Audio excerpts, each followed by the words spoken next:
Hello, I am Test Drive and welcome to episode 55 of Forza Motorsport. In this episode, we're going to be starting off by buying a car for the next race series that we're going to be doing, which is going to be a Dodge, and is going to be, as long as I can upgrade this, it will be this 2004 Dodge Viper Competition Coupe. We're doing another Corvette versus Viper thing, which I am not looking forward to because fuck Lingenfelters so much. Well, let me go in the upgrade shop. Oh, I can upgrade power. Oh. I'm not going to screw around at all. This car is going to be pretty much fully upgraded. I don't want to deal with the fucking Lingenfelter giving me shit. I can change the wheels on this car, apparently. So, I'm not going to have the top end on the Lingenfelter, but I should be able to destroy him around corners. So, that's what I'm hoping for, pretty much. I spent a shitload of money on that, but I don't care. Anyways, we're going to be going back to the championship events, and we're going to be doing the All-American Face-Off, Open Production Chevrolet Corvette and Dodge Viper models. Even though this isn't really a production model, the Viper Competition Coupe, considering it was literally just a slightly road legal version of the race car. But whatever. We have Atlanta, Alpine Ring, actually Atlanta Short, Tokyo Circuit, Valley Long, Cincinnati Peninsula Speedway, fucking Test Track Infield, and Silverstone Long. So let's get started on Road Atlanta Short. And so we are here on our first race at this track. I'm starting in pole, which is nice. Okay, so we have the Hennessy Viper in second. It's nice. And then the Lingenfelter starting in third, which is also fantastic. So far, this car isn't too bad seeming. Also, just realized I don't think this car is going to have the top end to beat the Lingenfelter on Sunset Peninsula. I am kind of afraid. But I shouldn't have to worry about it, considering that's the only, like, kind of terrifying track, because that's the only one that has a lot of straightaway, I guess. Car, you can barely see the brake lights on. So I'm thinking that I can not worry about having to get first place on Sunset Peninsula, because I should be able to get at least like third or fourth, at least. And well, I don't know. I don't know what the top end of this car is going to be like. I don't think it's going to be very high. I don't think the top speed is going to be very high. But I know they're going to... I don't know. We'll see, I guess we'll see when we get there, but really it doesn't matter if I don't get in first because of the championship series. As long as you get, you know, first in points, you get all of, you know, the gold medal that you need. As I've proved a few episodes ago. I can't remember exactly what episode that was, but it was definitely one of the episodes where I, like, on the championship series, where I was like, oh, I got, you know, second on this race or whatever. I think it's actually one of the classic series. I don't know. Anyways, yeah, that's basically the thing. Also, this video is going to be really fucking long because the race is going to be really fucking long because we're doing 8 laps around this track, which is kind of ridiculous. Even though these cars are fast, it's not like, oh shit. It's not like 8 laps at Road Atlanta is a short race at all. I mean, maybe in real life racing, but definitely not in this game. At least so far. I don't think there's any kind of endurance around this track at all. I don't think so, at least. I actually can't. I remember the Tsukuba, Road America, and Nürburgring, I'm pretty sure, are endurance tracks. I think the Porsche 911 GT2 series is on Nürburgring. Oh, Jesus Christ. So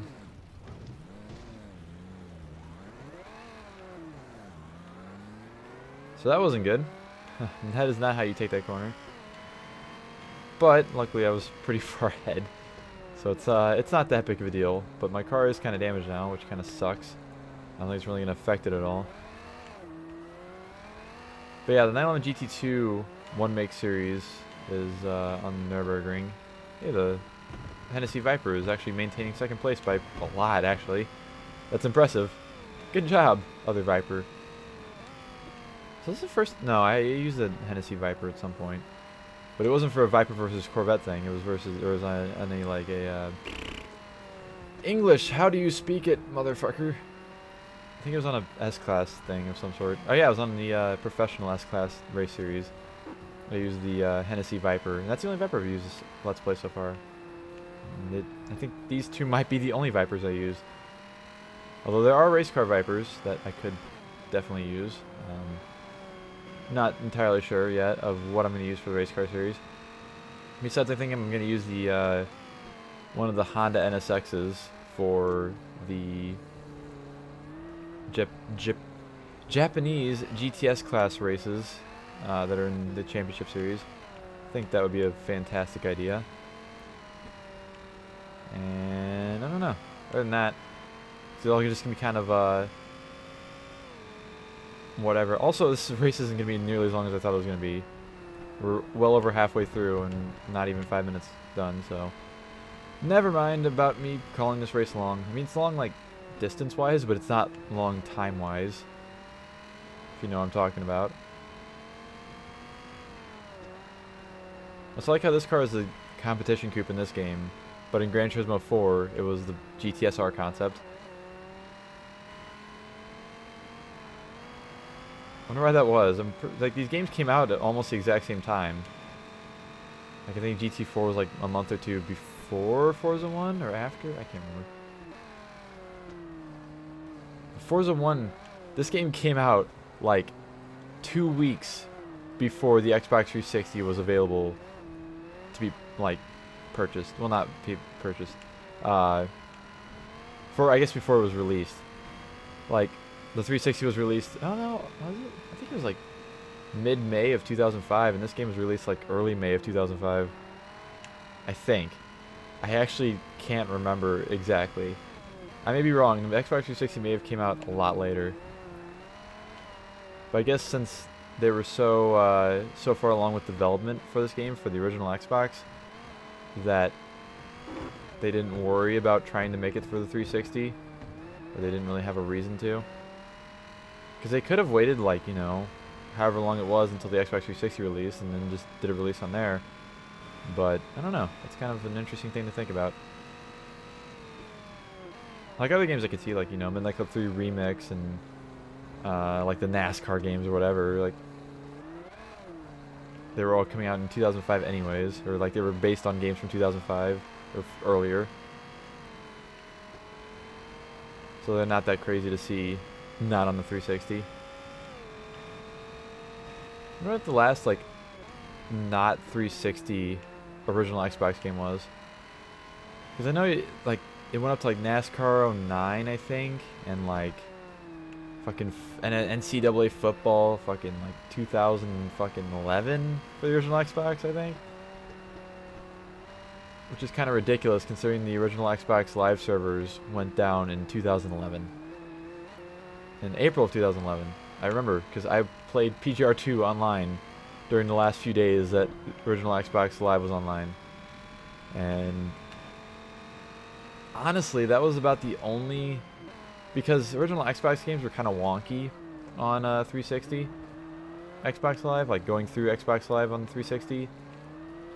So I didn't play too much. Like, the one game I did play was PGR2.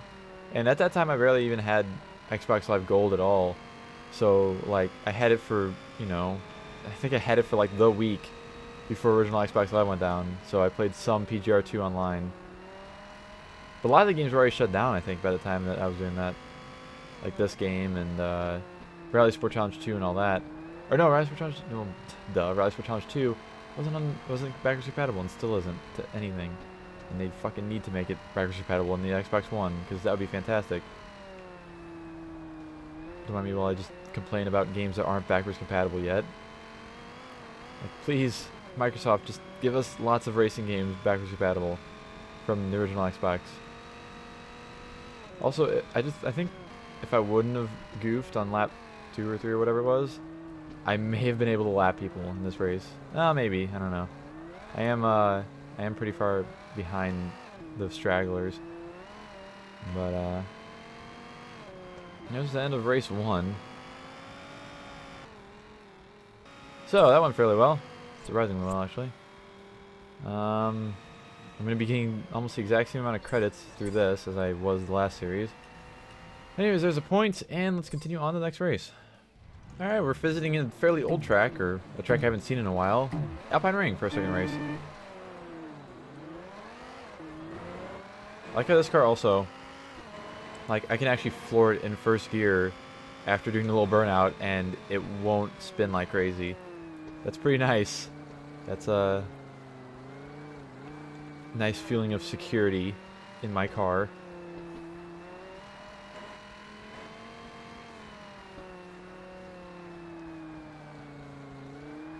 So we got 6 laps on here.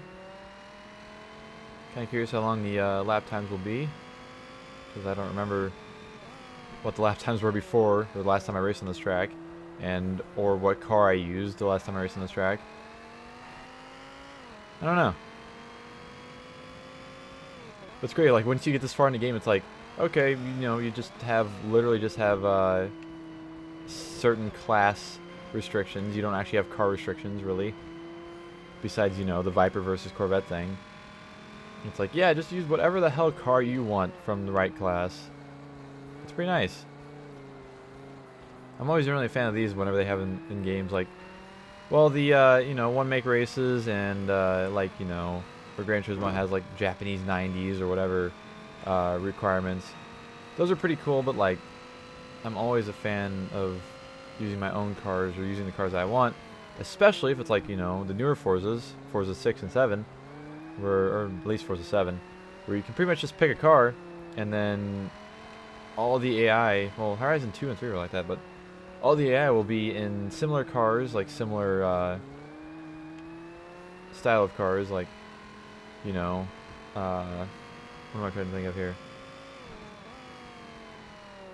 I don't know, but like classes, not just like performance-wise, but what the cars are. They'll be in similar cars. I'm really having a brain fart on what to actually say for that.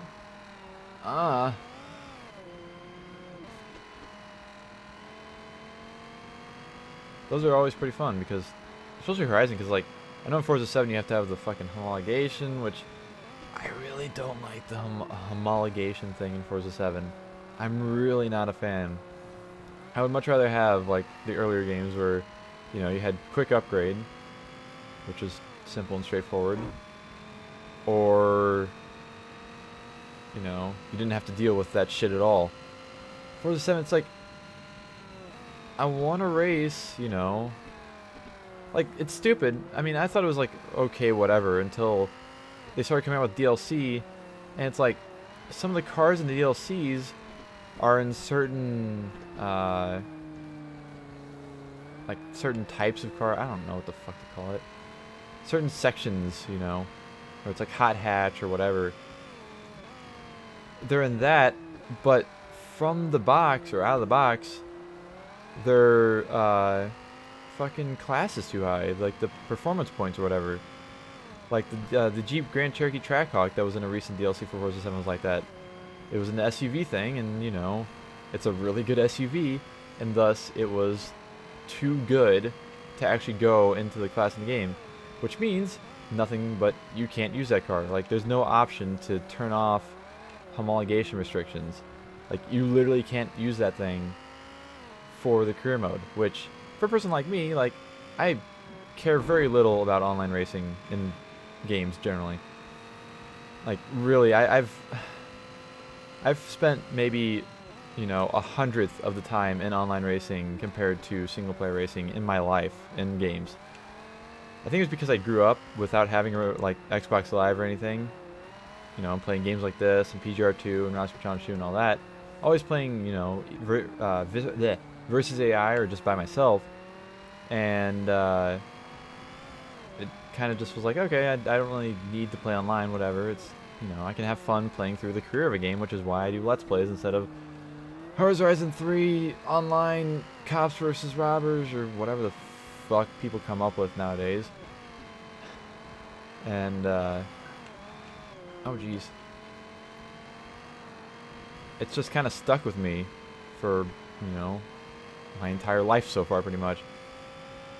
And even today, I would still rather play a game single player than play online usually. Except for some games. Some games are better played online, like mostly like co-op games. Like the Crew, I can see being a lot of fun, which I never actually played the Crew co-op. Oh god. Please don't. Okay. I didn't want to have a awful wreck like last race. But the Crew, Test Drive Unlimited was a good one to play. Like, Test Drive Unlimited was a lot of fun online.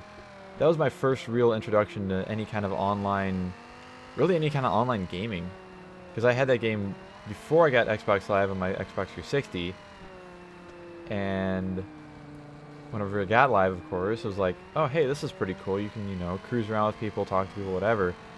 And that was kind of my introduction to it. So I lean more to, if I do play online, it's on an open world game compared to a track game like Forza 7 or whatever.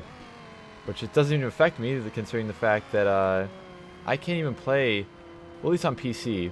My PC, well, my gaming PC was fucked up, and now it's even more fucked up. And it probably won't be fucked up once I restart or reinstall Windows because something stupid happened. But I couldn't actually play Forza 7 or Horizon 3 online on PC. And I also had problems playing Horizon 3 online on the Xbox One. But that was for what I would assume to be a separate problem, considering it was a PC like driver that was a problem for my PC, and I didn't know how. I still to this day don't know how I could fix that besides reinstalling Windows. But yeah, it's like it didn't really affect me at all, even though I did want to play Horizon 3 online. I've never actually played. I don't think I've ever played Horizon 3 online. I played Horizon 2 online, not Horizon 3. And Horizon 1 I barely played online. Like, it's funny, if you actually look through all of my profiles of games I've had for, you know, forever, you'll see that I have, you know, if they keep track of how long you're online or online level or whatever, all mine will be extremely low.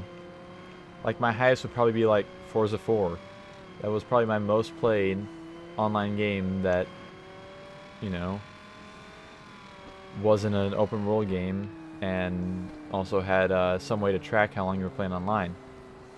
Like the Forza 4 profile I tried to use to do a Let's Play of Forza 4 with. Which, yeah, remember that? I don't want to. Yeah, it's kind of, I don't know, it's kind of weird. Anyways, that was a 7.5 minute race. That wasn't actually half bad. I didn't get any damage. That's pretty decent. So, we got 56,000 credits. I'll probably, well, I don't know. Let's see, we have 4 races left. No, 5 races left.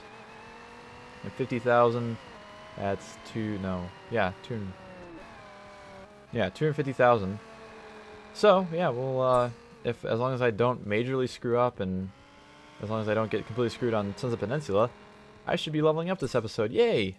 Alright, we're in our 3rd race at Tokyo, which I'm kind of not looking forward to. Because I feel like I'm going to die on every turn in this track.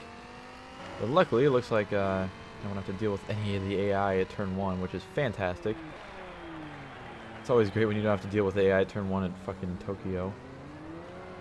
And, yeah, I don't know. This track, it's way too low speed for a fucking 700 horsepower rear-wheel drive car. As I'm showing, as I'm just, you know, doing burnouts every fucking corner. Pretty much. As long as I'm going straight, it doesn't really do it that bad. Just going around and then hitting the gas while I'm still in the turn is bad. Like right there. See? Just demonstrating. Alright, well, I'm already getting distance, so I'm just glad I'm not having to deal with the fucking Lingenfelter in this episode. That was my #1 concern. Oh no. Oh wait, actually, that wasn't actually half bad.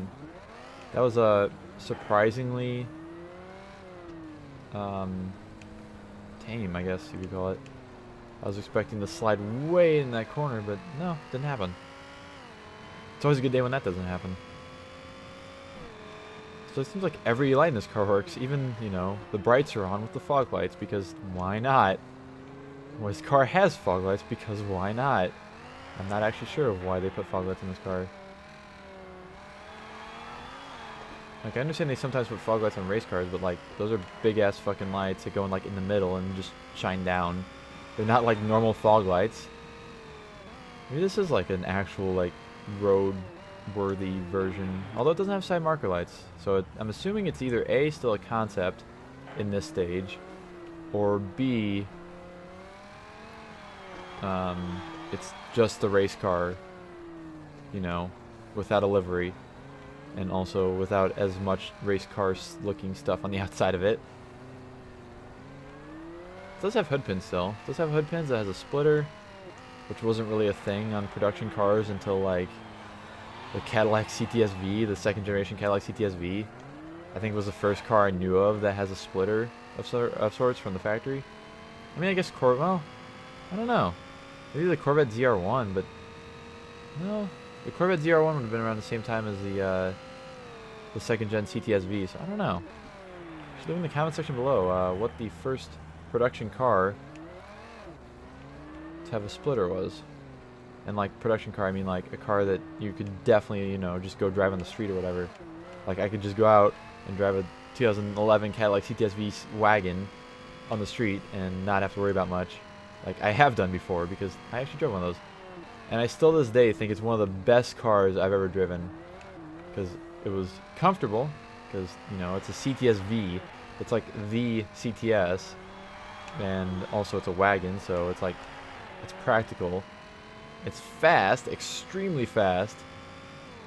It was an automatic, but I really don't care at all. But yeah, I have to say, it's just one of the best cars I've driven. It sounded cool. It looked cool because it has all the cool body kit or body work on it from the CTS-V, and so on and so forth.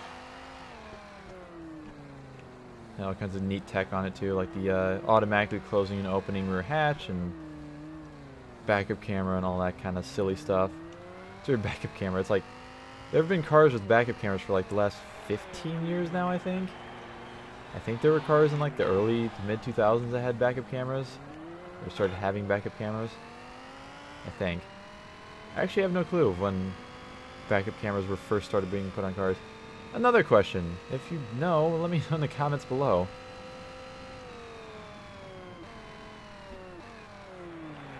Because I actually can't think. Like, cars are barely having navigation in 2003, let alone backup cameras. Although a backup camera isn't that crazy because it's just a little camera and it just, you know, displays on a screen.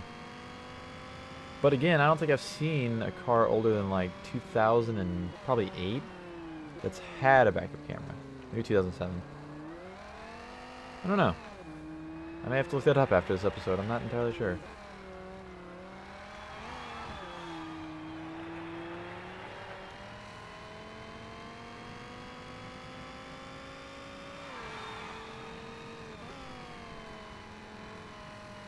So we're doing 134 lap times at this track, which is definitely the best I've done so far. I don't think anything I've done so far would beat that. So I like how you just barely see the brake lights of this car at all. Like even in the tunnel, it was kind of hard to see them. They're like LEDs and shit. They're pretty cool.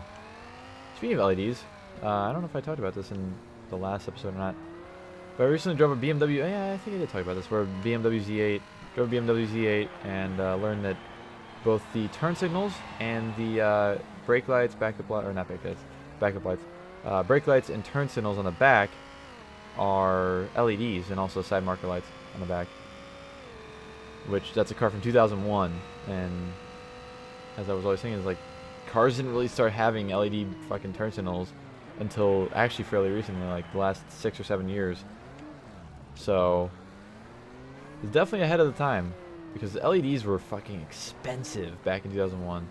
But then again, this is a BMW that went for, I think, well over 100 grand when it was new, and still to this day will go well over 100 grand. I think we're asking like 200 and something for ours, which is pretty insane. I think it makes it the most expensive car I've ever driven. I think. I mean, at least judging by the fact that I know how much we paid for it as well. So yeah, I would say it's definitely the most expensive car I've ever driven.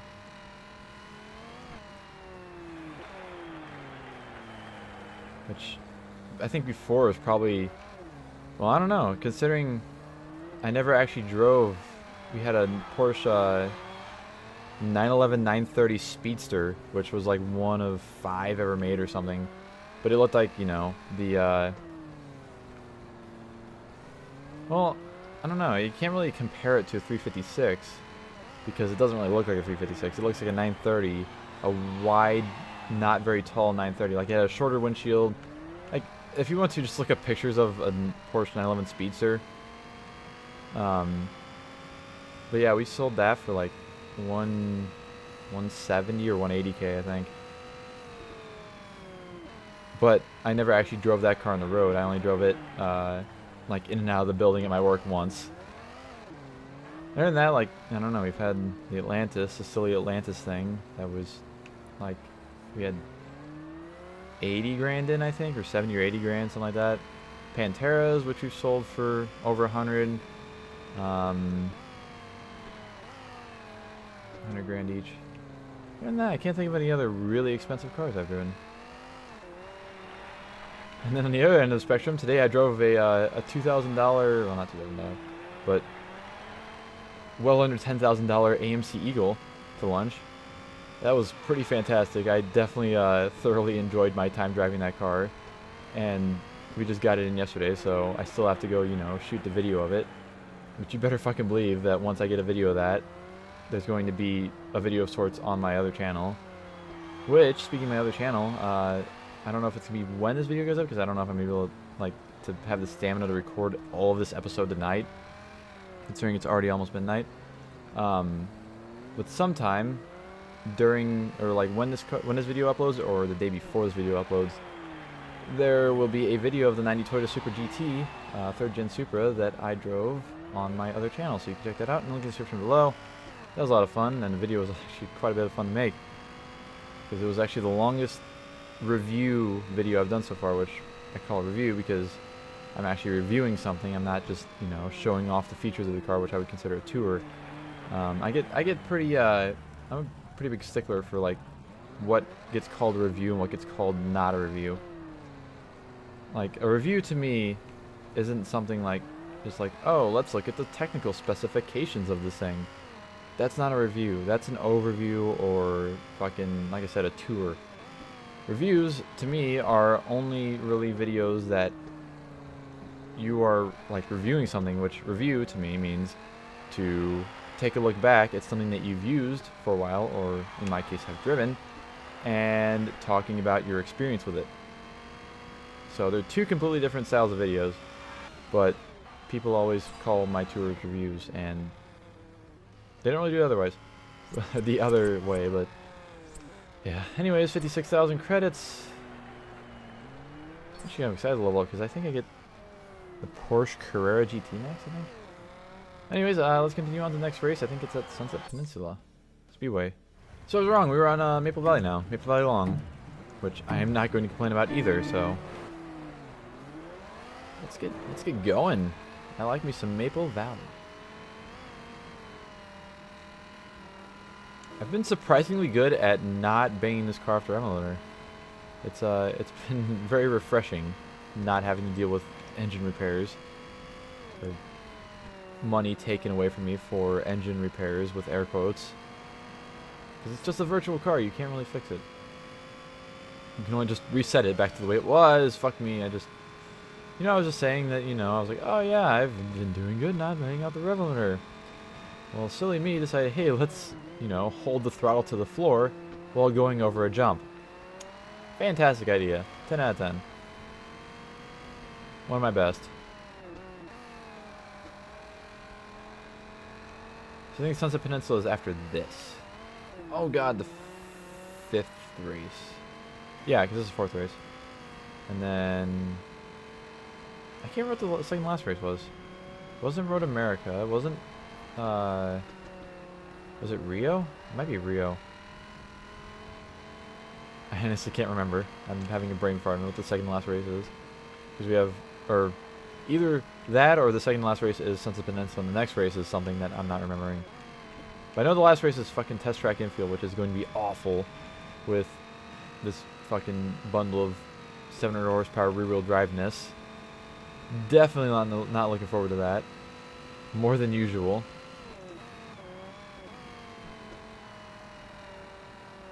I honestly can't remember what the second to last race is going to be. What that track is going to be. I don't think it's New York.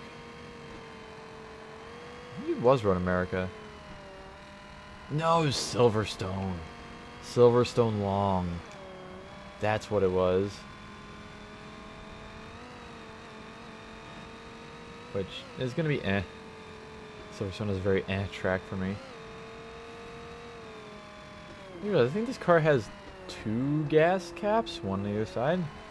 Is that race car stuff for like, hey, you can pull up to the pits in any direction you like, or around anybody you like, and they can put in gas on either side of the car? Or does it actually have 2 fuel tanks? I don't know. Like today, I was messing around with a Jaguar. It's an 86 Jaguar XJ6 that had dual fucking fuel tanks, and it had the gas caps in about the same spot as this car, like right by the rear window on either side. Which is interesting. Usually I only see, I've only seen dual gas tanks on like old trucks. But not really old trucks, but like 90s or like 70s to 90s trucks. Specifically Fords. Fords did a lot. I think I've seen Chevys with it too. Can't say I've seen Dodges. Especially like 90s Dodges. Like I've seen 90s Fords with it, but not 90s Dodges. It's kind of weird. It's like, why don't you just put one big ass tank instead of 2 tiny tanks? Although I guess they have to deal with the, maybe it's because, I don't know. Could be because of the drive shaft. Like they put one on either side of the drive shaft, so the drive shaft has all of the space it needs to go up and down with the rear axle whenever the suspension goes up and down. And then you can have more fuel. I don't know. I know the gas tank in my truck, my Ranger, is like almost fucking directly in the middle. I think it actually is directly in the middle. I have no clue what the use for dual gas tanks in a truck is. Even more so on a car like a fucking 86 Jaguar.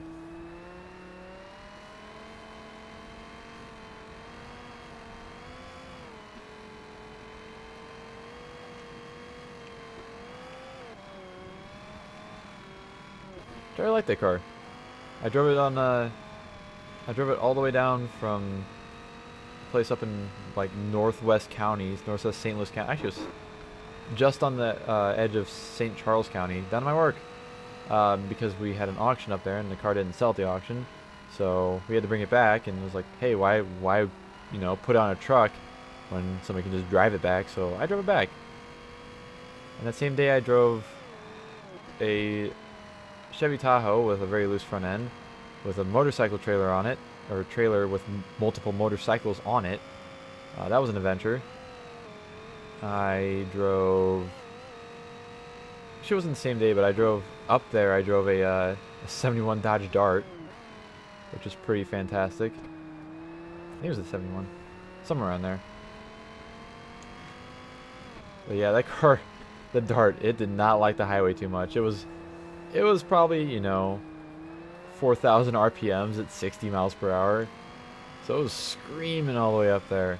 The Jag, on the other hand, was at like, you know, 2,500 RPMs at 70. I don't think the Dart was really made to be a highway car so much. It's always weird getting cars, like older cars, especially ones that have been modified, because you never know what the gear ratios are going to be like. I'm always curious, like when I drive cars, I want to see, like, hey, I wonder if this car can be driven on the highway easily. Because I've driven cars that can and cars that couldn't be driven on the highway easily. Oh god. Like ones that, you know, like the Dart, except for worse, like, you know, 50 miles per hour is 4,000 RPMs or whatever. And like I said, I've driven that Jaguar, drove a 99 Mercedes SL500, which was at like 2,000 RPMs at 70, which is fantastic. And some cars will surprise you. Like some cars from like a lot of cars from the 50s and earlier have really short gears, especially if they have three-speed manuals. Or well, yeah, because automatics weren't really a big thing until the 60s.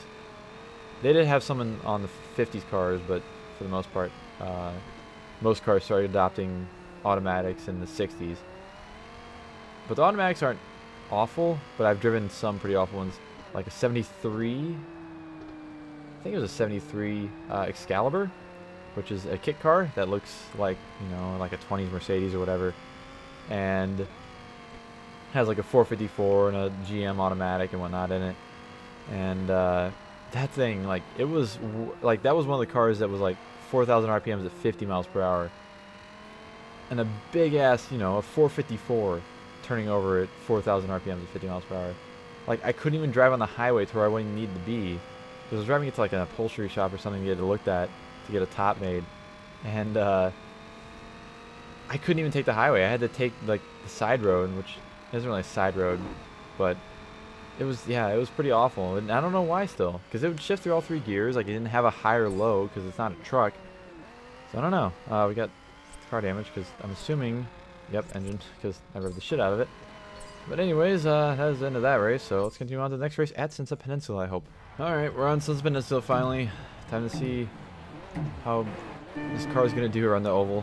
Like I said, hopefully they'll slow down a lot in the turns, because I can guarantee this thing is going to have nearly the top speed of the Hennessy Viper and the Lingenfelter Corvette. There is no way. But it looks like the worst I could do is fourth place. Although the Lingenfelter is already falling behind somehow.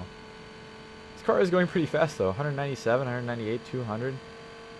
Like, that's pretty impressive for, you know, a race car. That's not like a P1 car. Alright, I think we're going to be okay.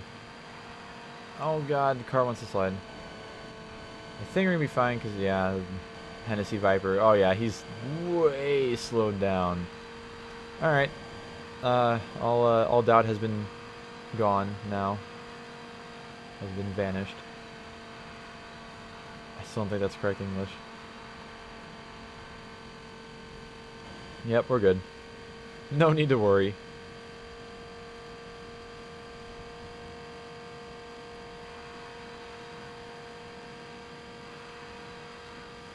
Damn, 210 miles per hour in this car. I mean, like I said, I did upgrade it fully, but it's still, you know, it's got the aerodynamics of a fucking race car.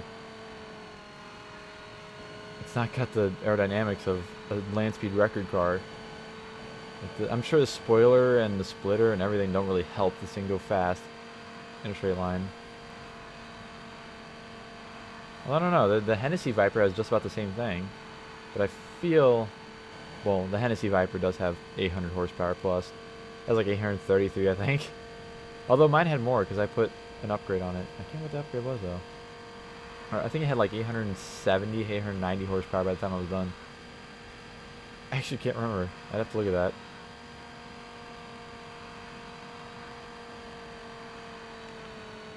Slidey, slidey. Please no slidey, slidey. This race is gonna be done in fucking no time too. This episode is actually gonna be close to an hour as well, I'm assuming. Considering all the races have been a lot less than 10 minutes, and then also this race exists. And we're only 2.5 minutes in, and we're well over halfway through.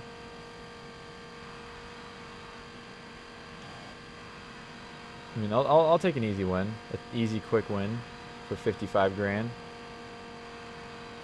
I'm still not. I don't know. I guess maybe I'll have my money back. My, what was it, 3 point? No, it was 4 million and a quarter. 4.25 million, I think, is what I started out on this episode. Somewhere around there, and then I fully upgraded this car, which used quite a bit. I don't know. I might be back where I was. I probably won't be though. Oh shit! I'm 0.005 better than my best. Also, I'm catching up to somebody. Who are you and what do you drive? Is that an SR210? Is that a Z06? It's a Z06. It's an 04, 2, 4, Z06. 04, I think. Considering it has the 4 and 5 horsepower engine instead of the 385 horsepower engine. Speaking of Z06, I'm fucking jelly of Tyler Hoover's new Z06 that he bought for 11 grand. Even though it may be kind of crap, like, you know, it's a Corvette Z06 that runs and drives well. Just doesn't have any ABS or anything, because who needs that? It's just more shit to break, aka more shit that did break. What is next? I'm assuming 99 Viper is next on the pass. I am correct. I mean, 99 Viper ACR, not like race cars or anything. Balls. Okay. Oh, can I draft? Yes. Goldstrand, can I pass? Yeah, I lapped a Goldstrand. I was thinking about actually using the Goldstrand in this episode, but then I decided against it, and I decided to use this car instead. And I'm kind of glad, because I think this car is a lot better than the Goldstrand Corvette. And we'll actually level up in the next race as long as I don't get in any place worse than first. Anyways, that is the end of that race, so there's points, and let's continue on to the next race. At Silverstone. Alright, we're here on our race at Silverstone. I'm excited for this one to be over. It's only 4 laps at least. Although, it's 4 pretty long laps. This track is pretty damn long.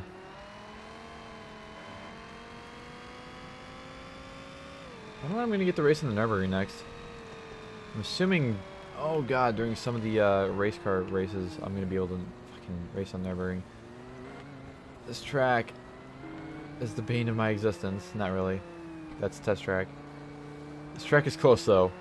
It's close to being that, you know, that annoying to me.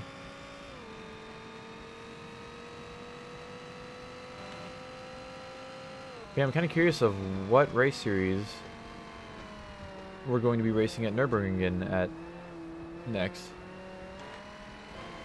I think there was some correct English in there somewhere, maybe. Kind of race on Nürburgring, not gonna lie.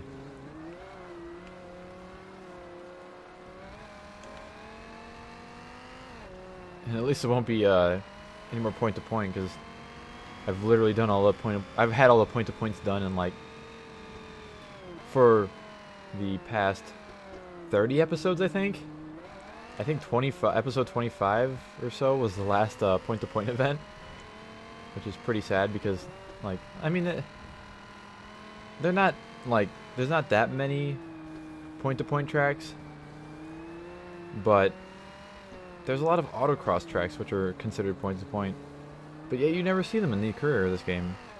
Like, they're just fucking cones set up in a parking lot. Like, why not put it in the career mode? Why include it in the game if you're not going to put it in the career mode? It's great for time trials if you want to see how your car is going to do, but it's, I don't know, it's kind of weird.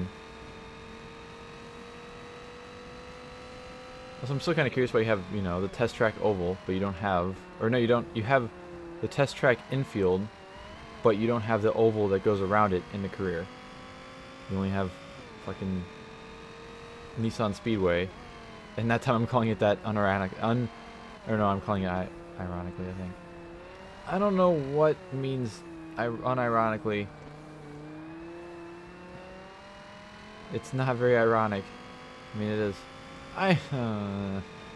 It is almost midnight. It's 20 minutes from midnight. 2 minutes to midnight. I actually played that song during a stream once.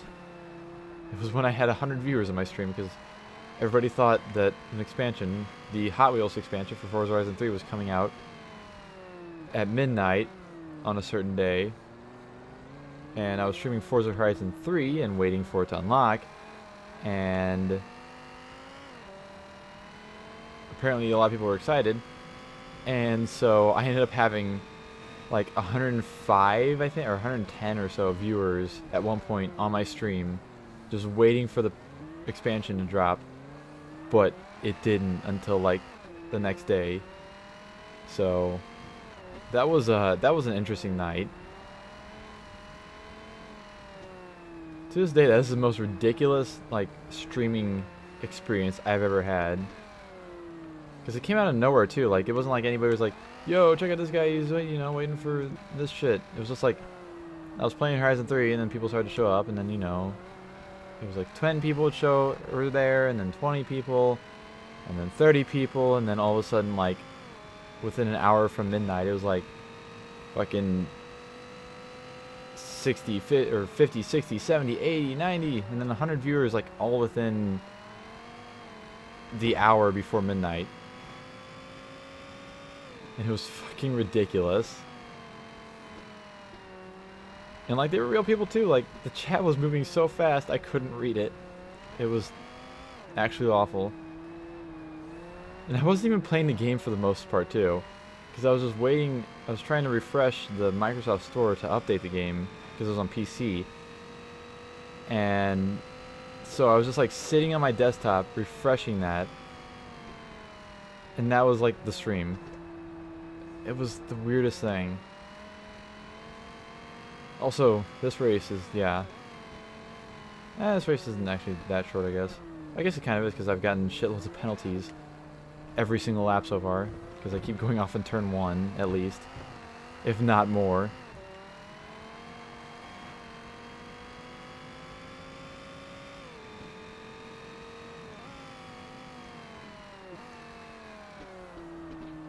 Don't let anybody ever tell you that I'm not awful at this track. Because I am awful at this track. And I will forever be awful at this track, probably. Because, like, I've raced on this track since this game came out. Or since I got this game back in 2005. So, yeah.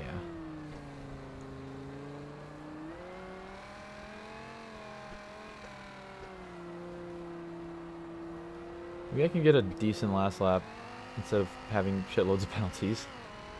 I doubt it, but we'll give it a try. I'm also kind of curious if I hope Test Track doesn't have 4 laps. Like, even with 3 laps, even with this car on 3 laps, it's going to be well over 10 minutes long. Like, there's no way it's going to be under 10 minutes. Also, that would have been 150 if I wouldn't have gotten that penalty. Also, I didn't go off on turn 1 this lap. That's already a giant improvement over the last 3 laps.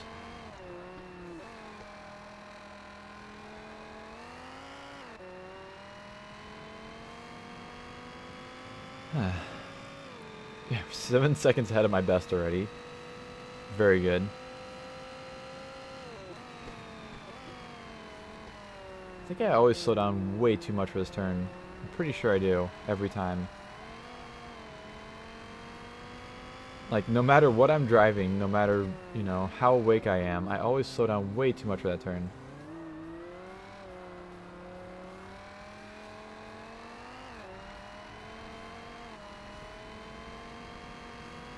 Car behind is 12 seconds behind.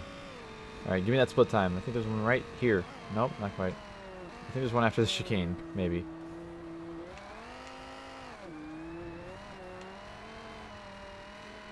Maybe? Maybe after this right turn? Somewhere during this right turn? Yeah, there we go. 8 seconds ahead of my best. We may actually make this a decent last lap. As long as I can keep it together for the last, like, 3 turns.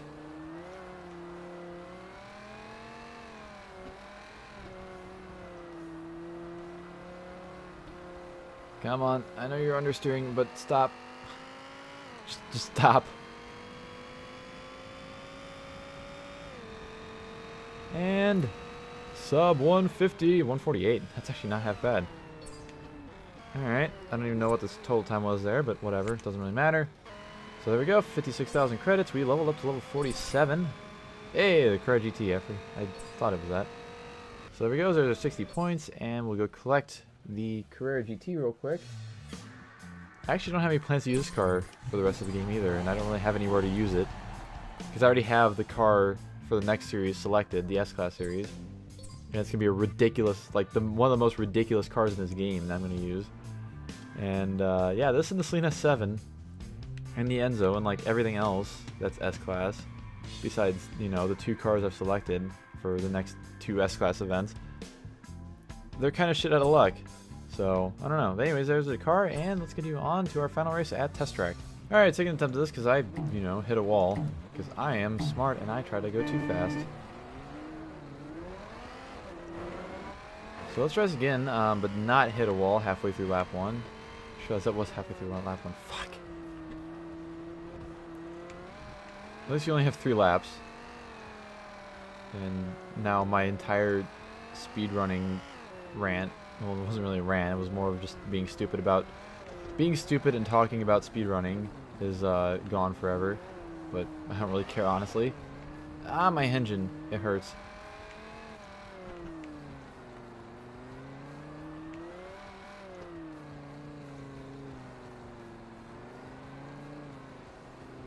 Now what am I going to talk about? Because I don't want to go back to the speedrunning thing. It was incredibly stupid. Because it was about speedrunning this game and what would be any percent and what would be 100%. I mean, I know what 100% would be, but not any percent for this game.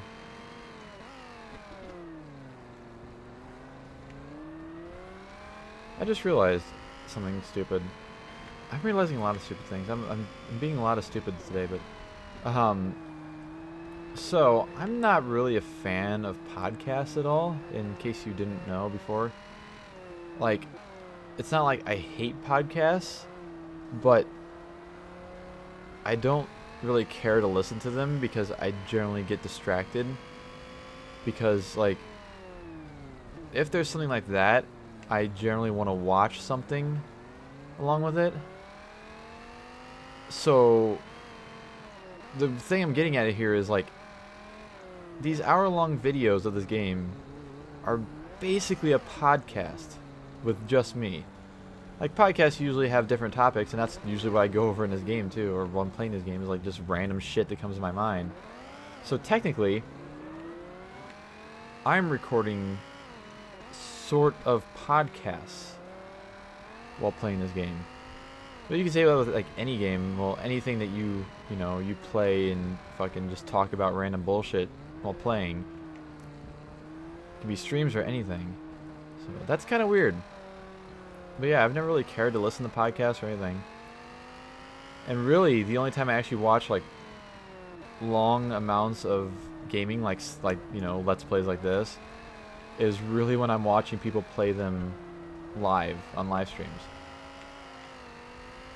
It's kind of random that doesn't really relate to what I was just talking about, but yeah, like you know, I'll hop in, you know, Rhino GT4 stream or Mr. HE whenever he's streaming like something like this, or something like a Let's Play, and really that's most of the most of the gaming content I take in is via live stream anymore, which I don't even do that very much. Like every now and then, you know, I'll watch, well, I tend to watch, if there's a series I really like from somebody, like I really like, you know, I follow quite a few people that do gaming stuff, like, Golem HD, he's recently played through Doki Doki Literature Club, which is a game that I played and actually enjoyed and thought was interesting, and I didn't watch anybody play beforehand, really, besides, like, random clips, and I didn't really care about watching anybody else, but when he played, I was like, yeah, I might watch this. And then I ended up watching all, like, 8 hours of his Let's Play of that, which he actually just uploaded the last part of it, like, last night. But, unless it's something like that, I generally just, you know, I'll watch short videos like Guitar Hero videos or whatever, Jason Paradise and Yukog Monkey and all them. But for, like, Let's Play stuff, I generally just stick to live streams. I watch people play it live, and then I don't generally watch their videos.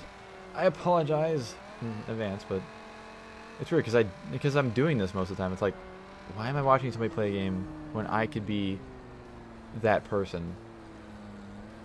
Why be the viewer when I can be the creator of literally the exact same thing? Because when you think about it, like, most Let's Plays are just not much different from each other. I do watch Chill's Chaos a lot, though, like his videos, but he generally doesn't do Let's Play stuff.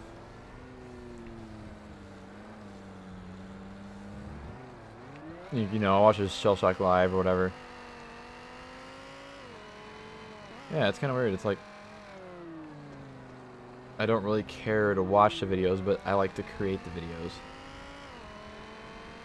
At least for gaming stuff. Like, the real life car stuff is all stuff that I would actually want to watch because I'm interested in cars, you know. I like looking at all kinds of weird and interesting and, you know, fucking shit on cars, like Doug DeMuro. I've been watching him, Doug DeMuro, Tavares, and Hoovie's Garage. I've been watching, like, non-stop. Like, every new upload I watch pretty much as soon as it comes out, or as soon as I can get around to it.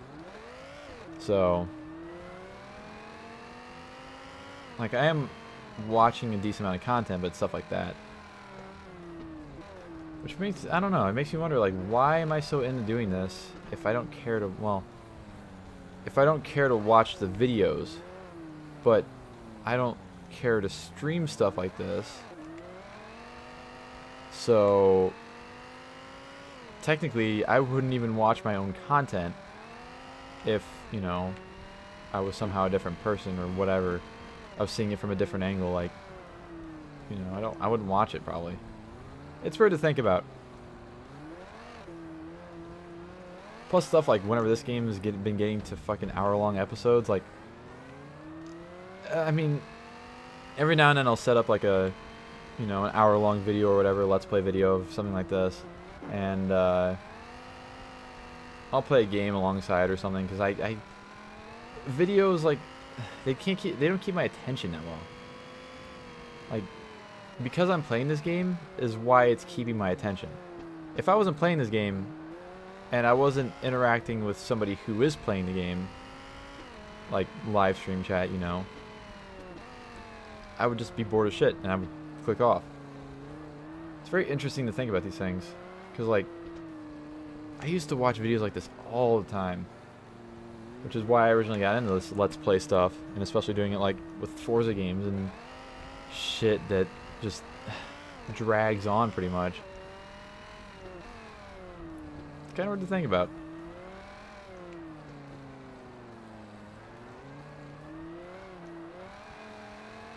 I need to talk about more shit because I'm only 2 laps through this goddamn race. I've also gotten really good at talking and being able to somewhat race. Yay me.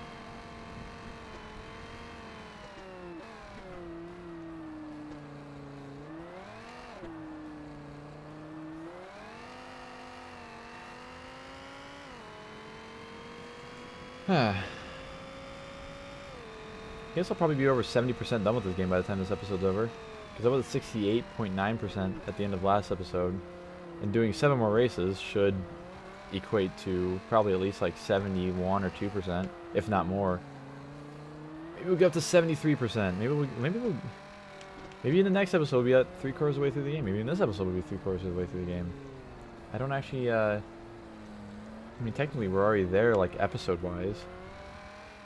That's the weird thing, though, is, like, it's kind of skewed. Because before it was, like, I completed all the short series, and then, you know, I was only 40-some% through the game, but I was, like, well over halfway done with the parts. But now it's, like, I'm completing all the long ones, and all I'm going to have left is the endurances, which are all 1 race each, so they only count towards a small percentage of the game. And so, I don't know, it's weird to me. I don't know why it's weird, but it is.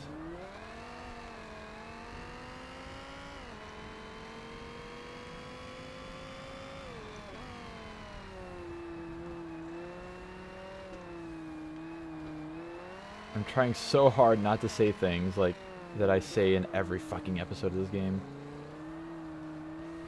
It's really hard. It's surprisingly hard. Probably because of the fact that, as I've said many times, this game just kind of drags on, and it's like, I run out of shit to talk about, so it's like, I'll just say what I said in the last episode. Nobody's gonna notice, but A, I don't know if anybody actually would care enough. I'm sure people would notice, just who knows if they would care or not. And B, what's the point, really? Nobody's gonna care in the first place. Nobody's gonna, you know, people are gonna care if this is the first episode they've seen or like the 55th. They're not gonna care. Somehow, some way.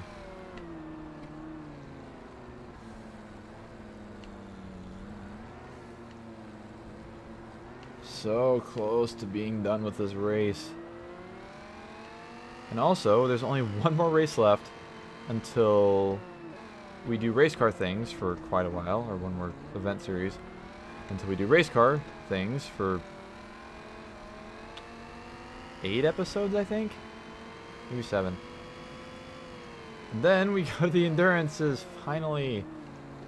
The endurances are going to be such a breath of fresh air, because this track's not going to be in them. And I'm going to be able to drive all this incredibly stupid cars that I want to drive. Yay. Like, I have many incredibly stupid cars planned for the endurance series. Like, you don't even know what I'm capable of. Y'all don't even know.